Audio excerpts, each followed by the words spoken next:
Gemini, tignan po natin kung ano yung mensahe sa'yo sa next 15 days. Keep in mind po na ito ay general reading lamang, so hindi po lahat ay makaka-relate, so be open-minded. Sa mga hindi pa po nakasubscribe dito sa ating channel, please palambing naman po, subscribe na po kayo, and palike na din po ng ating video. At sa mga nais naman pong mag-avail ng ating private readings, Lucky Stones and Amulet, makikita nyo po yung link sa description box below, Tarot Intentions by Aliana Reyes. Okay? Tignan po natin kung ano po yung mensahe for you. Okay, check natin. Ito yung energy mo.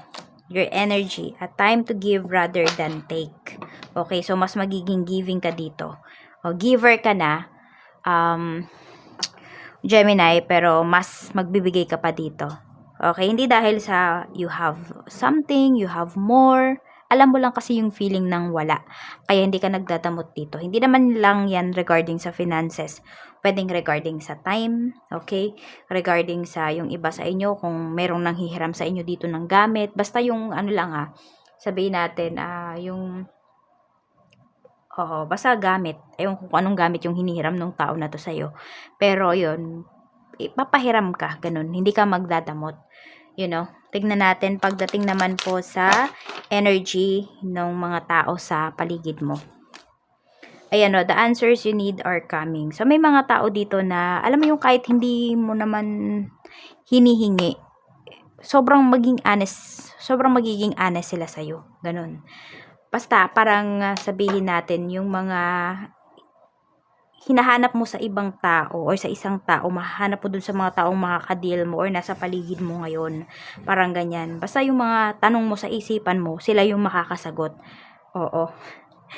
Pwedeng ano siya indirectly, okay? Wala naman silang alam sa nangyayari sa life mo, pero may mga tanong ka sa isipan mo na sila yung makakasagot. Check natin pagdating naman sa bagay na dapat mong pag-focusan or saan ka ba dapat mag-focus. Tingnan natin, saan ka dapat mag-focus? Gemini. Saan ka dapat mag-focus? Okay? So, sa kaperahan mo. Ayan nga. Or sa mga tao na pwede mong matulungan or pwedeng makatulong sa'yo. Ayan, vice versa lamang yung energy na yan. Pero you have, mayroong helping hand dito. Ito nga yung energy mo. Diba? This is your energy ngayong ngayong 15 days. So, tignan mo na lang din siguro kung sino ba yung dapat mo talagang tulungan. So, yung mga karapat dapat din talaga. Tignan natin para syempre hindi ka naman ma-take advantage. Ano ba yung dapat mong i-let go? Okay. Ito, yung dapat mo nang i-let go is yung mga relationships. Relationships, okay? So, family, friends, co-worker, sa love life mo, yung tipo bang umalis na sila sa life mo pero umaasa ka pa rin na bumalik sila na maayos. Let go mo na yan kasi nakakaubos yan ng energy mo. Tignan natin pagdating sa mga single natin. Sa mga single po na Gemini, kamusta? So we have, ayan, pwedeng ma-invite kayo dito sa isang party, sa isang celebration. So yung iba sa inyo, pwedeng may ma-meet kayo dyan. Okay? So, yung iba naman sa inyo, kaya nagstay single kayo kasi pwedeng yung, na trauma kayo, pwedeng nailagay kayo sa third party situation. Kaya yung iba sa inyo ngayon, parang friends na lang, ganyan, or fling na lang, hindi na kayo papasok sa isang serious relationship. Meron dito. Pero ayan, kung may ma-invite man dito sa loob ng 15 days, may mag-invite sa inyo, punta kayo kasi pwedeng dun yung makilala yung next relationship ninyo. Check natin pagdating naman po sa mga single mom at single dad. So, we have the Hierophant. Okay, so parang meron ba kayong kadil? Kasi yung kadil nyo na to, pwedeng seseryosohin talaga kayo ng tao na to. Pwedeng papakasalan kayo. Ayan o. Sa mga byudo at byuda naman. Depende na lang kung kayo ay, sabihin natin, hindi naman kayo nakasal before. So, parang ang easy lang. Pero, kung meron dito na, yun, kasal kayo before, so medyo mahihirapan, gusto sana kayong pakasalan ng tao na to, or gusto mo sanang pakasalan yung partner mo na single mom or single dad, pero yun nga, meron kasing issue, okay? So, medyo matagal-tagal pa ito. Yan, tsaka parang may nakukonsensya dito. May nag-iisip paano pag pag bumalik pa yon or di ganyan-ganyan. Basta marami siyang iniisip. Okay? Dahil nga yun, kung meron dito is kasal pa. Sa, yun, yung previous relationship ninyo. Check natin sa mga byuda at byuda naman. King of Pentacles. So, security. Pwedeng sinisecure nyo muna talaga yung future ng inyong mga anak. Ayan. Or merong tao dito na nagpaparamdam sa'yo na ikaw yung lagi niyang pinipili. Tignan natin, pagdating naman po sa mga may ka-talking stage dyan. So, Queen of Cups. Very emotional itong person na kausap mo. Mag-ingat ka lang kasi pwedeng namamanipulate ka niya. Mukhang, yes, namamanipulate ka nga nung tao na to. Ano to ha? Medyo may pagka-possessive siya. So, pag nalaman niya na meron kang kausap, may iba kang kausap, it's either i-gaslight ka niyan, kukonsensyahin ka niya, ganyan. Basta, medyo manipulative yung kanyang energy. Tignan natin, para naman sa mga may ka-date dyan, nasa dating stage kayo. Okay, so makikita mo talaga yung efforts nitong taong ito. Ma-effort siya, ayan no. Parang lahat ng gusto mo binibigay niya. So, parang nagpapasikat. Ayan po. So, nakikita mo naman, nag-e-effort naman talaga siya sa'yo. Seryoso ba siya sa'yo? Yes, seryoso yan sa'yo. May feelings talaga yan. Hindi lang yan dahil no choice na siya. Gemini. Check natin sa mga no contact in separation. Mga no contact and sa mga in separation. Tignan natin. Ito yung kuhanin natin. The Tower. Tignan natin. Kukontak pa ba siya? Pinag-iisipan pa niya. Actually, medyo magulo yung isipan ng person mo. Madaming bumabagabag sa kanya, kaya din hindi kanya talaga mapagtuunan ng pansin as of this time. At saka masyado siyang, meron siyang kinalolokohan dito. Or marami siyang kinalolokohan, kaya napakatahimik niyan ngayon pagdating sa'yo. So, wala pa ako nakikita dito na pag-contact na gagawin niya. Sabi ko nga sa'yo ay busy yan, nag-iisip, ganun. Tignan natin sa mga in a relationship naman po. Sa mga in a relationship, we have Four of Swords. So, kampante naman kayo dito pagdating sa inyong relationship. And sabihin natin na nandun yung, meron kayong peace of mind, Gemini. Tignan natin. Sa mga married naman natin, we have 8 of Cups. Tapos, we have 7 of Pentacles. Parang ano kayo dito eh. Pinaplano nyo na yung backup plan ninyo. Okay, so pwedeng may mga plano kayo or may mga, sabi natin, ginagawa kayo ng asawa mo na hindi nag-work out para sa future ninyo, para sa future ng family.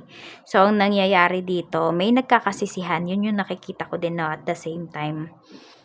Pero kasi, ano lang kayo dito, nag-giveaway lang naman din kayo sa isa't isa. So, may mga pag-uusapan kayo na parang hindi nyo natapos pag-usapan itong mga nakakaraang weeks. Ayan, kasi pwedeng parehas din naman uminit yung ulo ninyo. Pero ngayon, ayan, medyo kalmado na siya. Check natin sa money naman, kamusta yung energy ng money mo. We have King of Swords. Ayun, parang same kayo ng energy ni Capricorn. Maging direct kayo dun sa paggagastusan ninyo. Diba, kung yung pera ninyo nakalaan talaga sa something na, kunwari, sabihin natin sa sasakyan. So, sa sasakyan nyo talaga yan gastusin. Okay? So, kung saan nakalaan yung pera ninyo, doon nyo siya gastusin. Check natin. Pagdating naman po sa new source of income, mayroon ba? The High Priestess. Isip lang yung pagganahin ninyo dito. Okay? So, mga madalian lang to na mga easy money yung nakikita ko dito. Hindi ko alam kung may nagsusugal dito, Gemini. Ayan, pwedeng maging new source of income nyo yun. Kaya lang kasi, dapat ready din kayong matalo dahil kung sugal nga yan. How to improve your finances. Temperance. Ayan, huwag kang gastos ng gastos dito. And also, ayan, unti-unti na kasi yung iba sa inyo nakaka-recover naman na kayo. Yun nga lang kasi wag nyo madaliin yung pagre-recover dito sa money po ninyo. Ayun nga, so kung meron naman dito, ayan, kung alam, meron kasi mga tao talaga nasa placement yan eh, na 'di ba yung madaling tumama sa mga raffles or mabilis, madalas, ayan, madalas tumama sa raffles. Meron naman dito yung sa sugal, talagang laging nananalo. Ayun oh. Kaya tignan ninyo din kung ano ba yung strength ninyo dito, okay? Ano ba yung strength ninyo? Magaling ba kayo sa mga raffle? Magaling ba kayong, sa sugal nga, ganun. Tignan ninyo, ano ba yung skills ninyo? Yun naman yung i-develop ninyo dito para ma-improve din yung inyong money. Sa career nyo naman, okay, sa career we have Princess of Wands, Queen of Swords. Okay, so di ko alam kung kayo ba yung may mini-mentor dito or kayo yung mentor, okay? So, Ace of Wands, may promotion naman para sa inyo dito. So, kung meron laging nagagalit sa inyo dito na tao or sobrang higpit sa inyo, nakikitaan kasi kayo nung tao na yan na may potential kayo pagdating sa promotion or pagdating doon. Baka kasi ikaw yung nakikita niya napapalit sa kanya. I mean, baka magre-retired na kasi to yung tao na to. So, ayun, kaya medyo harsh yan sa'yo ngayon. Gusto kanyang turuan talaga, ganun. Hindi nga lang niya masabi directly sa'yo. Kasi, baka naman isipin ng mga katrabaho mo, pinapaboran ka lagi nito. Yun, kaya nagiging harsh na lang siya sa'yo. Tignan natin pagdating sa mga gustong mag-start mag-business. Simulan nyo na po yan. You have a heart talaga pagdating sa business. Okay? Yun nga lang kasi, if ready kayong mag-sacrifice, madami kasi talaga din kayong isa-sacrifice pagdating sa business ninyo. Lalo na kung nagsisimula pa lang kayo. At in hard work talaga yan. So, kung ready kayo, i-go nyo na yan. Kung hindi naman, kung you feel na baka may magselos, di ba sa oras, ganun, pag-isipan or pag-usapan. Sa mga may current business po, kamusta? We have the Empress, patuloy lang naalagaan yung business. Mag-grow pa yan. Ayan po, oh. Madami kayo ditong mako-close deal ngayong ngayong 15 days. And also marami din kayong matatabi na pera. Alam nyo yung mapapaikot nyo talaga at madadagdagan ninyo yung puhunan ninyo. Tignan natin pagdating naman po sa mga business na nalulugi. 5 of Cups. Okay. Check natin. Oh, medyo mahihirapan na kayong makabawi dito. Oh, pinagpo-focusan nyo ba to? Kasi kung hindi, mas mahirapan lalo kayo. Kung pinagpo-focusan nyo naman, makikita nyo talaga yung mga, yung mga red flag dito sa business ninyo. Or I mean, yung mga dapat nyo talagang i-improve. Ayan. So, may chance pa naman, pero napakahirap po talaga. Gemini, ang hirap. Pero kaya pa ha, kaya pa. Sige, bigyan nyo ng 10 months yung business ninyo. 10 months or 10 weeks, it's up to you. Tapos, pag walang nangyari, yun, let go nyo na. Pero kung nakikita nyo na nag-i-improve, gano'n naman sa business. May mataas sales, merong hindi. So, sabi nga, hindi naman laging Pasko, diba? So, parang ganito lang din sa views ko. Diba, minsan mataas, pero mas madalas mababa. Pero tuloy-tuloy pa rin. Ganun yun, kailangan nyo maging consistent dito. Alamin nyo kung ano ba yung pinakamabili nyo na produkto. Okay? So, tignan natin ano ba yung blessings na marireceive ninyo. Gemini, sa loob ng 15 days. Tignan po natin. We have dog. So, ayan. Pwede po na merong mga anak na aso. Kung meron kayong aso. Yung iba naman, pwedeng may magregalo sa inyo. Meron ding mga taong loyal sa inyo. We have childhood home. Okay. So, pwede po na, ayan. Kung may pamana sa inyo, pwedeng ipapamana na yan sa inyo. Meron dito, pwedeng magpaparenovate kayo ng bahay. Ayan po. So, parang gusto mo talaga na, ma-preserve yung mga alaala nung dating bahay po ninyo or yung mga alaala nung mga dating nakatira doon. Ayan o, more on family kasi yung pinapakita sa'yo dito. Gemini, ayan o. So, ayan po, pwedeng yung iba, kung nasa malayo kayo, nasa ibang bansa kayo, pwedeng sa next 15 days is, ayan po, pwedeng mag-vacation kayo, o yun nga, mapapaayos nyo yung bahay, ganyan. Or kung may mga, sabihin natin, baka lumalaki yung water bill ninyo, so marirealize niyo ay paano ko nga yung mga tubo. Pa-check ko nga baka may tagas. Ayun po. So basta masosolve yung mga problems niyo dito. More on sa bahay yung pinapakita na mga blessings. Okay, so yan lang po. Maraming salamat sa iyo, Gemini. Mag-ingat ka always and more blessings to come. Bye-bye.